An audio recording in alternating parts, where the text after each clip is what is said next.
Hi everyone, it's Bonita from Pennies to Dollars.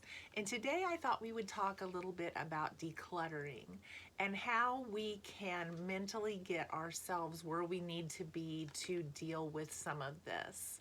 As you watch my videos, they are things that I'm actually experiencing, things that I have gone through. You're going to find a middle-aged person dealing with Swedish death cleaning, dealing with memories of letting things go that belong to her children that I've struggled with. And you're going to see the whole actual process as I determine what to do and how to deal with different things. I'm not an expert. I'm somebody who is actually experiencing these things and sharing them with you. Sometimes I watch other videos and they don't always resonate with me because I'm in a different place in my life right now. I don't have children at home anymore, but maybe I still have some of my children's things.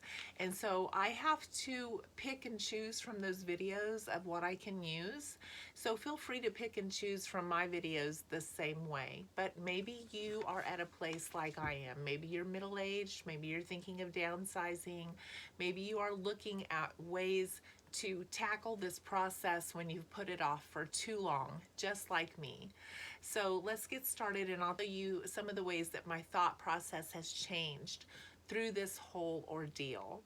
I used to be a just-in-case person, and that came a lot from living with Depression-era parents and them saving everything and being extremely frugal. And I'm still very frugal, and I find that to be an asset, but I have to realize that through that process of being raised by Depression-era parents and being frugal, it led me to keep things a lot for just in case. And now that just in case just doesn't happen hardly at all anymore. My kids are grown. I don't have a lot of just in case situations that arise. And so now I have started realizing that that just in case really is not a good reason to keep things. And I have changed my mindset to being one more thing out of the house. I try to keep encouraging myself that way. As I get rid of a bag of things to donate, it's one more thing out of the house. If I'm able to sell something, it's one more thing out of the house. And I just keep encouraging myself because I feel like I am overwhelmed a lot of days with how much stuff I have to go through yet and how much stuff I have to make decisions on.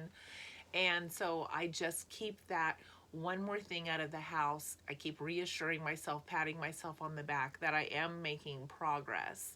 So maybe that phrase will help you too. My husband and I use it all the time, and it has been a very reassuring, positive thing for us. Now when I get one more thing out of the house, I don't worry about needing it later just in case. I'm glad that there's one more thing out of the house. There's days I just want to give it all away.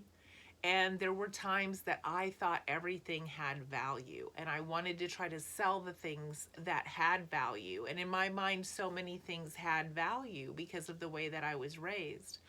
But then there's days now that I'm like, it's just not worth my time. It's not worth my energy. It's not worth all of the work it takes to try to sell some things. So I've added some dollar amounts of if it's not worth this much, if it's not in perfect condition, I am not going to spend my time trying to get something for it. But during this process, I've also looked for little treasures that I've had hidden. I found an old hockey jersey I had that I sold for $50. I have found little things along the way that as I'm decluttering, some of them I even had in the decluttering and donating bags, and then I was like, hey, I wonder if this is worth something. And I checked and it was. Those things I pulled back out and tried to sell.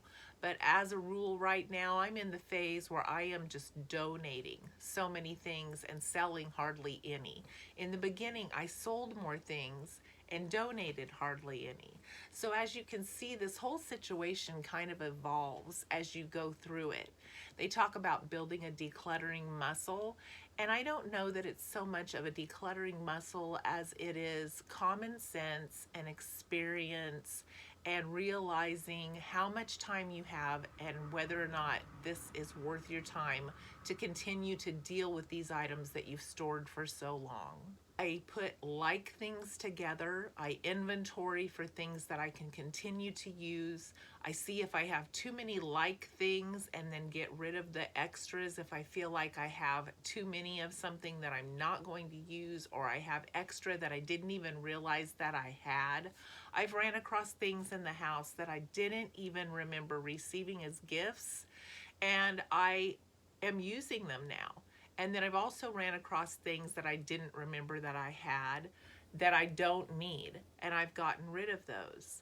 So as you go through this process, it helps you make clearer decisions of what you actually need to keep, what you actually want to keep, and it just becomes easier as you go along. I've only made one huge mistake as I was going through things, and I'd listened to those decluttering videos that had told me I was going to build this muscle, and as I went along, I found this little lid to something. I'm like, this doesn't go to anything. I have no idea what this is, and I tossed it, and it ended up going to our coffee bean grinder. I regret that. And I didn't know what it was, and I didn't have it with the coffee bean grinder for whatever reason, and I didn't recognize it, and I tossed it. But out of everything that I've been going through for the last 3 years, that's the only thing that I made a mistake on. So overall, in the big scheme of things, most of the time your decisions will be the right ones. And over time, you will learn to trust yourself more with the decisions that you are making. Some things take a while to let go of. There's things that I just couldn't bear to let go of when I started this process 3 years ago. And now when I've walked by them, I'm ready. And I have no qualms about disposing of them now. But 3 years ago, when I started this process, it was hard for me to let them go, and I didn't want to deal with those items right then. Maybe they had some sentimental value to me, and I wasn't ready to emotionally let go.